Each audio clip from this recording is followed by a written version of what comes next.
అందరం భక్తులే. రేపు ముక్కోటి ఏకాదశి నాడు మీరు చూడండి, తిరుపతి పట్టదు, శ్రీశైలం పట్టదు, భద్రాచలం పట్టదు, దేశంలో ఏ గుమ్మమో పట్టదు, మొత్తం అందరూ అక్కడే ఉంటారు.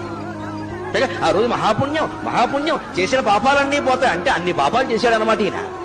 అసలు ముందు వీడు పాపాత్ముడు కింద గమనించాలి. ముక్కోటి ఏకాదశి నాడు పరిగెట్టుకుని గుళ్ళో పెడుతున్నాడంటే ఇంత పాపాత్ముడు ఇంకొకడు లేడు. పాపం చేయని వాడు వెళ్లాల్సిన పనిలా, వాడు ఇంట్లో వాడు ఉంటాడు ఖచ్చితంగా.